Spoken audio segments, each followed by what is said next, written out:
Mini episode 61 of the FDH Lounge is brought to you by First Down Scouting, delivering the most thorough scouting service available, uncovering the NFL stars of tomorrow. Follow them on the web at the number 1, stdownscouting.com. A long time ago, on a gloomy, wet Cleveland spring night, two men stand alone amidst the late-night drizzle. Their voices echo across the vacant station parking lot as they debate the merits of the great American radio show that have been missing for far too long. On that night, an idea was born. That idea became the FDH Lounge.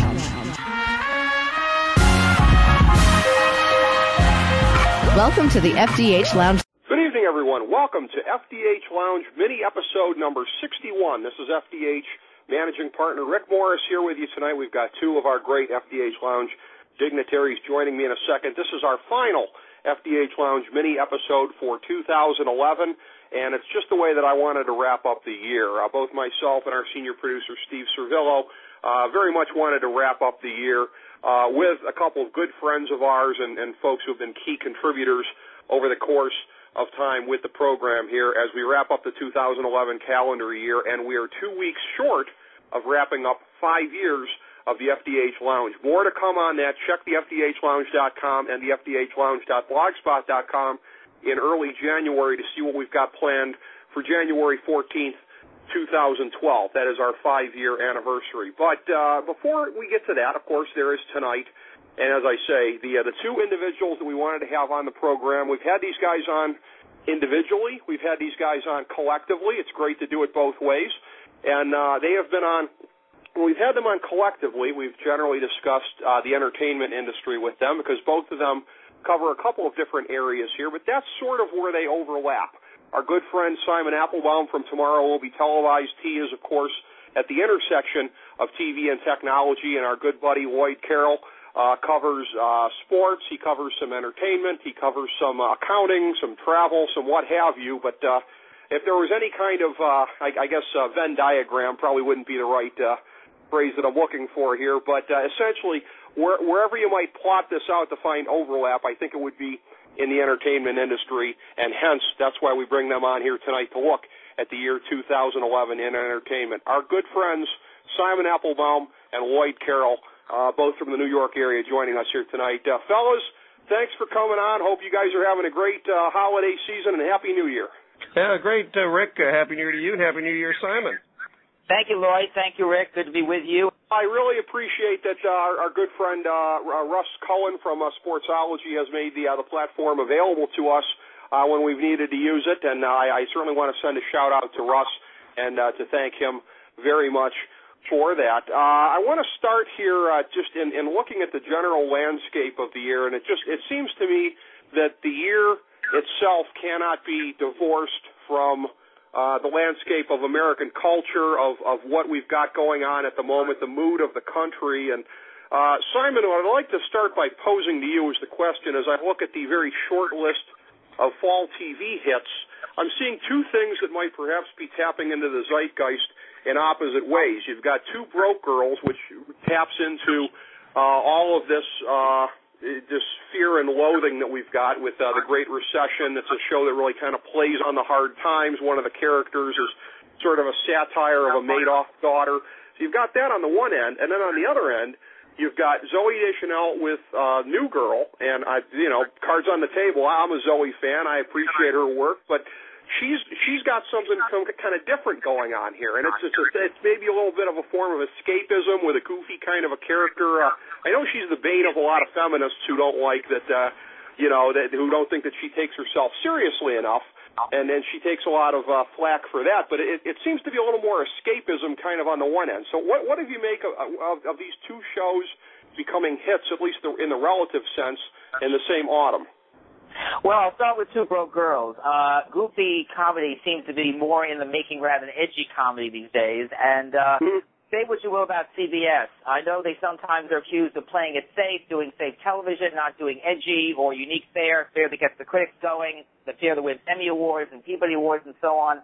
But I think what makes Two Broke Girls good is the chemistry between the two women. I don't think it's the writing of the show. I think the writing is probably the worst part of it, or the not-so-great part of it, but the chemistry between the two women and how they play off each other that I think gets the audience. As far as New Girls go, I would not say it's a hit program. It may be a borderline show, and that's because while Zoe Deschanel is getting great credit, Fox may have made a big mistake with a new show, which is take it off the air for a few weeks, like a month or two after it's on the air. You need that time to get going, to get a rhythm, and to get the audience going. When you take the show off the air, we saw that with Lost. We saw that with Flash Forward on a couple of years ago on ABC. If you take the show off the air too early into its run, you lose audience, and New Girls is now playing catch-up. It is not a hit by any means, and who knows if it lasts a year.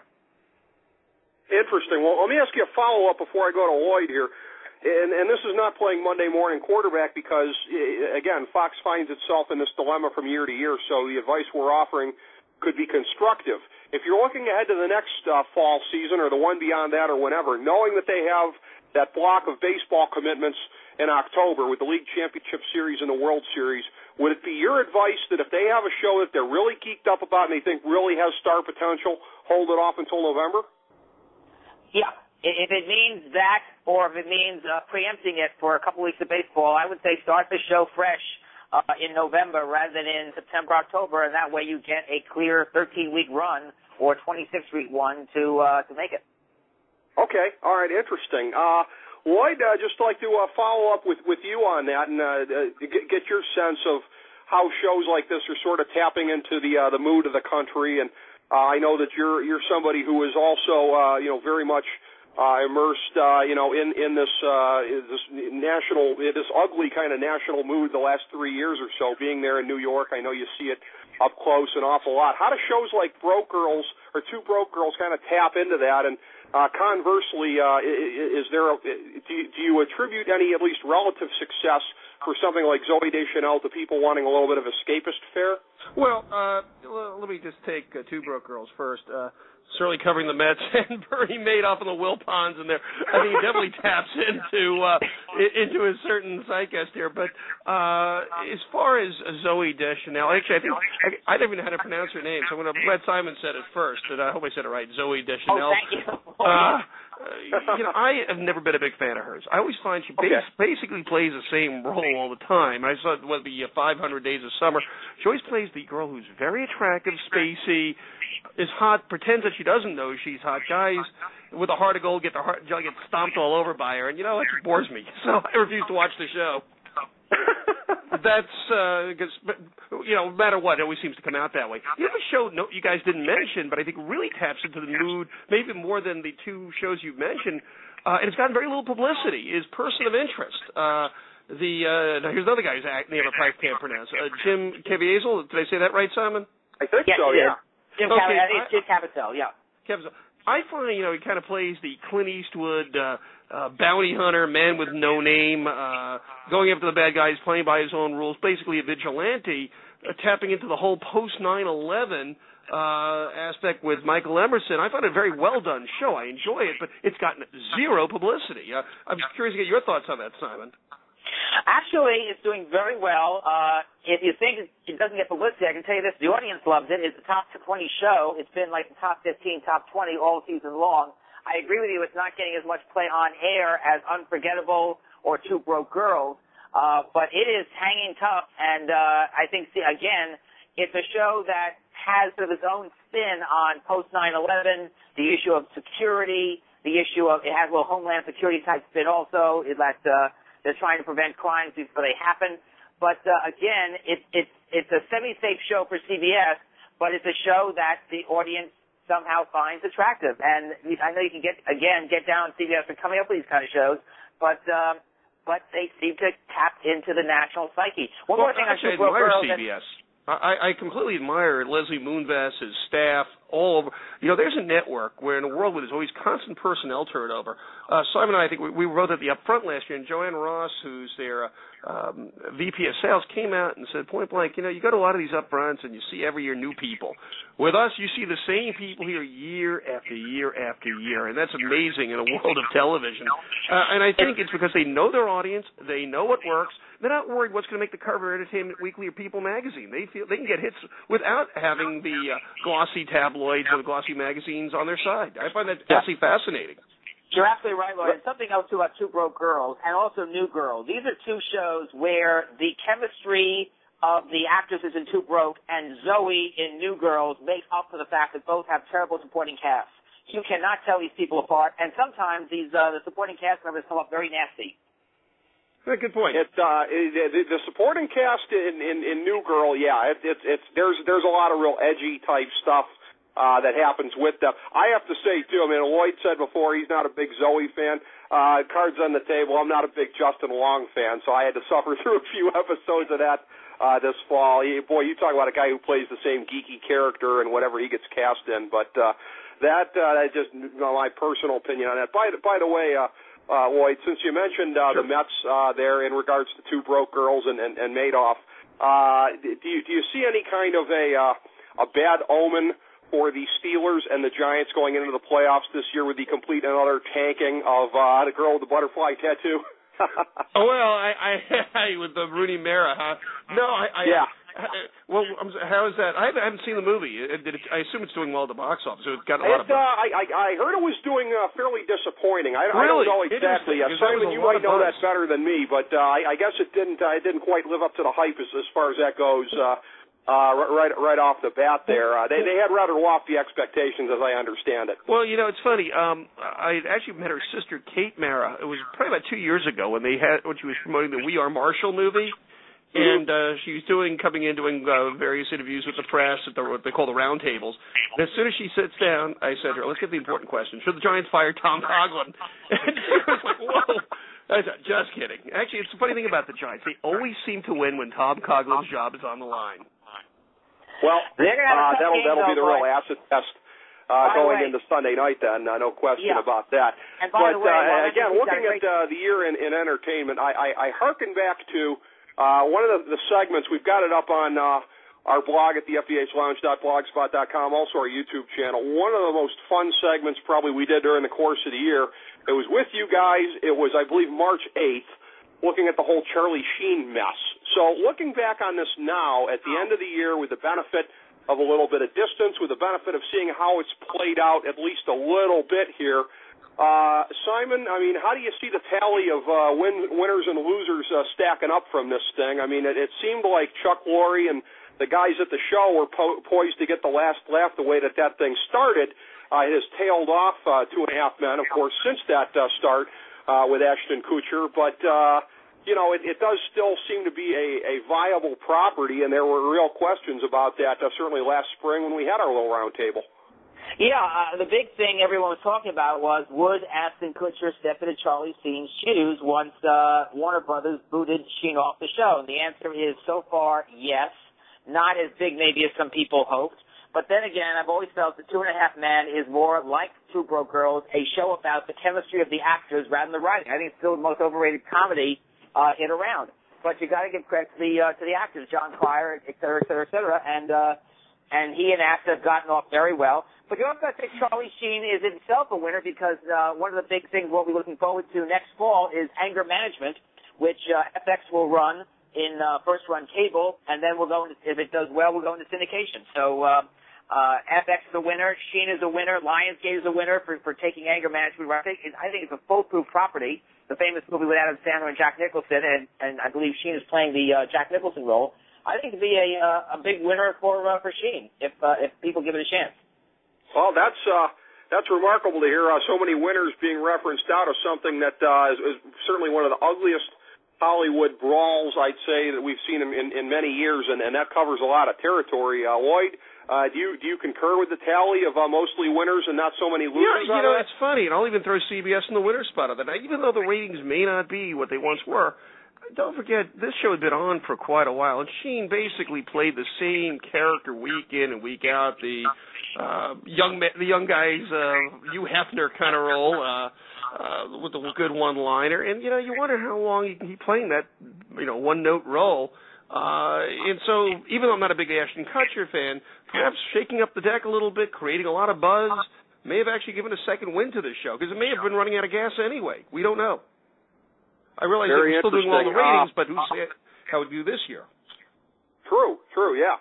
But another question I've got for you guys as far as it goes with the networks, Looking at TV contracts for sports, we're seeing a real trend that we haven't seen previously, very much unprecedented, of these super extended contracts. We saw that last year was year one of the new CBS/Turner Sports deal for March Madness. The NFL now going and really extending themselves into, I believe, 2021, I think was the number of how far they're going. And Simon, it's a situation where another friend of our show, Jim Louderback from Revision 3, he had postulated that by the time the next contract came up, he was thinking more around the middle of this decade, that maybe Google/YouTube might be a player for it. But it seems as though, Simon, that this deal is going long enough that by the time it comes up again, the TV landscape and conversion with Internet should be so much further down the line that there might be a winning bid next time for at least one of the contracts that we couldn't even fathom in today's media. I agree, and I also would agree that down the road, don't be surprised if you see two versions of the same event, one on broadcast, one on cable. The Super Bowl, as it stands in wonderful high def, maybe ultra high def, on a broadcast network, and the 3D version on a cable network. Next year, we may see the Olympics, which is on NBC and the various cable networks, have a 3D edition. We have to see if NBC is going to make the call. We know the BBC is going to do it in London. But sort of expanding the theme, this was a very big year, a big transition year for sports on cable. We started this year with the Bowl Championship Series, the major college football bowl games on New Year's Day, for years on broadcast, going to ESPN, and it was a huge winner. March Madness. Cable got a major piece of the action, and 4 or 5 years from now, they will get the Final Four, both men's and women's, for the first time. They'll get on an every other year basis. That's a huge breakthrough. We had big championship series and division series games on cable for the first time, and all on TBS. And in addition, this new contract, by the way, with the NFL may allow ESPN the opportunity for a first time ever to have a playoff game. We'll have to see in the next couple of years. But the NFL left themselves an out for that, and maybe an expanded Thursday night package on NFL Network. Yeah, it would seem like that's coming, and NFL Network's been itching for an expanded one for a long time, and in as much as it is the property of the owners itself, one would think it's going to get what it wants at some point. Lloyd, what's your impressions on some of these deals? I mean, the NFL one was the most recent one, and in some ways maybe the most breathtaking because of the numbers involved in it and some of the terms and stipulations that were changed, such as, and I still haven't heard how this is going to work out specifically, some commingling of AFC and NFC games between CBS and Fox beyond what it is now. I know now it's a thing where whoever the road team is, I believe that's who the game gets. I'm sorry, on that. They've been very fuzzy on how like CBS would get an NFC game or Fox would get an AFC game. The only thing I'm guessing is perhaps when NBC grabs a marquee game, there may be a way of compensating, kind of like a pool. Oh, okay. I'm just guessing. I could be wrong on that, but that just seems to be my feeling of how all that could come into play. I mean, you can understand if let's say that Fox has the Dallas Giants game, they lose that. Well, if the best game might be New England against Pittsburgh, they might say, wait a minute, we lost our big game to NBC. We should be compensated some way, shape, or form. So I can see how that could happen. Yeah, you know what? I haven't really heard any theories on it yet. That one makes a lot of sense, just off the top of my head, as I look at it, that as far as compensating one network if it loses something. Like, I know there's always some scratching going back and forth.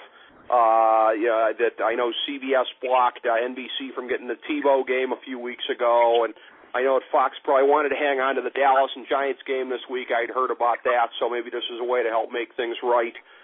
That makes as much sense as anything. And in looking at some of the other developments with the year in entertainment, as we continue to broaden the scope of how people regard TV entertainment, for example, it's been a couple of years now of this cord-cutting movement. It hasn't gotten very far yet, but there are more people that are doing it, that are consuming their entertainment mostly online. There was the announcement late in the year from Google, YouTube about the 100 new premium channels that in the long run is probably going to be one of the most significant developments to come out of this year, even if it hasn't gotten much mainstream play yet. But Simon, something I'm curious about, and this is something I've seen you write about a handful of times recently here, the notion of 3D TV, and it's, of course, not very far down the road yet. I'd like to just draw you out a little bit on your premise about this, because you have the theory that the next year is really going to be make or break for the development of it. It's been the chicken and the egg as far as as you pointed out, about content being made for 3D and sets that can carry it. I mean, my sense of it would be, well, maybe this is going to be slowed down perhaps, but movements towards greater technology, greater clarity really seem to be inevitable in the long run. So why is it that you regard it as make or break? I find that this next year, I find that to be an intriguing premise. Because we're at the point where you have 3D sets now in the marketplace and you have content out in the marketplace and it's not right catching on. When you talk to the content people, they say, hey, we'd like to create more original content and maybe we create more original 3D networks, but we won't do it until the set population, the number of people with television sets, goes up. And then you hear from the TV set makers saying, well, if people don't produce more content, we're not going to get those sets up because people are not going to find things that are attractive. And that's why I think there's this chicken and egg situation. And on top of that, there's the fact that there are a lot of, I think we've discounted forever the whole idea of you get sick when you get 3D or you watch it for an extended period of time. I think the anecdotes on that have been few and far. The problem still is that a lot of people do not want to wear glasses, or they want to wear one pair of glasses for any 3D show they watch, regardless of where they watch it or how they watch it. And that's, I think, the first step toward ultimately the ideal situation, which I think would help get that from, which is glasses free. I think we're a year or two away. I think in a couple weeks at International CES, Formerly Consumer Electronics Show, we're going to see more in terms of glasses-free 3D, the kind of where you, no matter how you look at the set, it will have a 3D picture. But I think that what has to happen is a lot of things have to come together simultaneously. You have to have more original content produced. That content has to be widely distributed than it is now. A lot of cable operators and DirecTV and Dish are not carrying 3D services to the masses. And on top of that, we have to have this fundamental universal pair of glasses that everyone can use no matter what kind of set you buy or what you watch. It's certainly a lot to ask for in terms of convergence. Hopefully it will happen. Lloyd, I know from reading your material, you make decent references sometimes to some of the new gadgetry that's coming out. Sure. And so what's your sense of 3D and how it's developed? Simon hit it very well. I think the glasses are a big hindrance. It sounds like it'd be the smallest part, and we're talking technology, we're talking content. Honestly, I have a feeling when people turn on their TV sets, they just want to be able to watch television. They don't want to suddenly fumble with the glasses, put them on, take them off. I think that's a big deal breaker that nobody wants to talk about. It sounds so simple. It's compared to everything else that's involved with 3D, but I believe that final yard is a big one there. You can bring the ball 99 yards downfield, but people don't want to put on the glasses. You're not going into the end zone. Yeah, and that's something that technology hasn't been able to fully correct yet. Hopefully this will be the year that's able to do that. In our remaining time, fellows, I wanted to leave enough time to be able to let this kind of breathe a little bit, but let's get in our plugs here. I always make reference to when you guys are on. Your information can be found off of our main links page at the FDHLounge.com. Of course, we've got a link, Simon, to your material at the Shelley Palmer's site, where you've got the blog there for it. Tomorrow will be televised, and of course the regular broadcast that you've got on Blog Talk Radio. But start with you, Simon. Get your plugs in here, and where people can find all of your material, such as they're hearing tonight. Well, on Blog Talk Radio, it's tomorrow we televised. We're on Mondays and Fridays, normally at 3 o'clock Eastern, and that's noon on the West Coast. We're also available on podcast through iTunes.com and Zoom.net and other wonderful websites arranged by Sonobyte. That's the podcast distributor here in New York that takes our podcasts and makes them happen. And thanks to everybody who's listening. We're going to probably have about 170,000 downloads this year, which is really, really wonderful. And then I write for ShelleyPalmer.com and MediaBloggers.com. That's where you find the tomorrow we televised column. And just a couple of other quick television things to watch for this coming year. Number one, look for more television networks to get on the air, Rick, and also more original programming, particularly scripted shows. We're seeing networks get into the scripted game, and I think we'll see more of that. Look for more on diversity. That is going to be a huge issue going forward, both diversity and lack of. And we've talked about that in this program before. Also, look for Google TV to make a big play, or connected TV sets to make a big play at CES in a couple of weeks. You mentioned before about YouTube's situation with 100 channels. That's a big thing. And finally, watch out for what I think may be the next big social medium, video telephony, the ability to make a phone call and watch who you are going after on the other end on your television set in high definition. I think this is about to break loose the medium. Skype is doing it on some television sets. We're going to get a lot of interesting companies exhibiting at CES. Two of them will be on our show a week from tomorrow about that. I think this is a medium that is about to break, and it could be very intimate, very social, and maybe the biggest game-changing new advent of television.